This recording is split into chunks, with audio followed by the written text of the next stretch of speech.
Chapitre inachevé de Terra Incognita, de Jacob van Ostade. Fragment inédit du manuscrit retrouvé d'après l'index expurgatoire de la Bibliothèque du Vatican. Dans ces contrées inhospitalières et glacées, les rites des sorciers et des guérisseurs se tournent vers d'antiques légendes.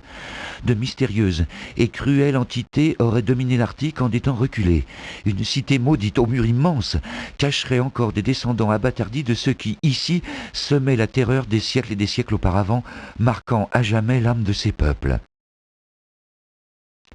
Ces populations, au demeurant pacifiques, sont saisies de rage et de terreur à l'évocation de ceux que l'on nomme les prisonniers des glaces. Délivrés de leurs tombes souterraines et gelées, ils réclameraient tribut en chair humaine. Ces créatures savent obéir à ceux qui connaissent certaines invocations, se soumettent difficilement, mais peuvent, semble-t-il, devenir impitoyables. Je m'avoue très impressionné par ces différents récits que j'ai recueillis au cours de mon périple et par ces objets de culte sculptés dans des matières inconnues.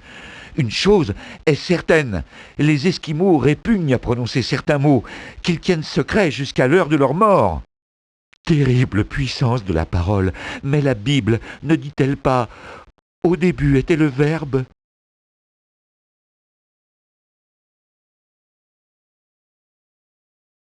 Les fils du soleil et des ténèbres. Récit du lieutenant Lope de Vega sur son fabuleux voyage au pays des Aztèques. Par Dios!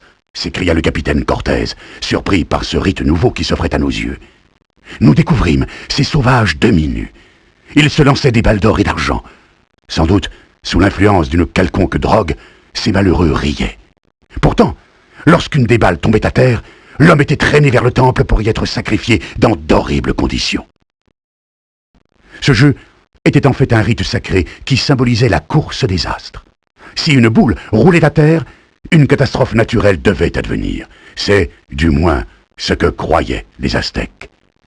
Une profusion de dieux exigeait au rythme des lunes et des saisons de nombreux sacrifices. Le cœur, encore palpitant de l'infortuné Aztèque, reposait maintenant au creux de la main ensanglantée du prêtre. La fraîcheur qui baignait le temple nous surprit. Le poids de nos armures écrasées de soleil, nos peines, la fatigue même, disparurent devant la rude beauté de l'autel. Dans le silence sépulcral résonna une incantation. La majestueuse statue dédiée à la déesse des eaux, Chalchihuitlicue, semblait palpiter de vie.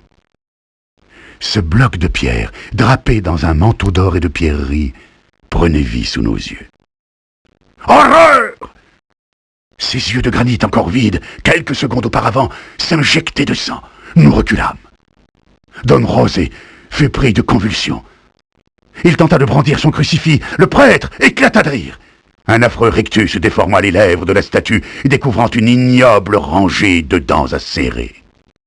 Le capitaine Cortés hurla « En avant !» Impossible. Nous étions cloués au sol. Malgré nos efforts, nous ne pouvions faire un pas. Nos armures paraissaient soudées au dallage du temple. Nos jambes se dérobaient. Nous nous écroulâmes dans un tonnerre d'acier. Seul, Cortés eut la présence d'esprit de dégainer sa dague, qu'il lança sur le prêtre. Frappé au visage, l'Aztèque mordit les 4 pouces de la lame de Tolède. Son sang éclaboussa l'idole, maintenant immobile. Nous nous relevâmes à grand-peine. Je garde un indélébile souvenir de ce terrible moment. Par superstition, mes compagnons colportèrent 1000 légendes sur les armures ensorcelées. Quoi qu'il en soit, la divinité suprême du 4e univers avait réduit à l'impuissance notre troupe. Et depuis, je pense qu'une force mystérieuse est à jamais scellée dans cette idole de pierre, capable de métamorphoser un conquistador en un pauvre épouvantail d'acier. Dessin de Chalchihuitlicue par Don José de la Sierra, exécuté avant la destruction du temple aztèque de Tenochtitlan.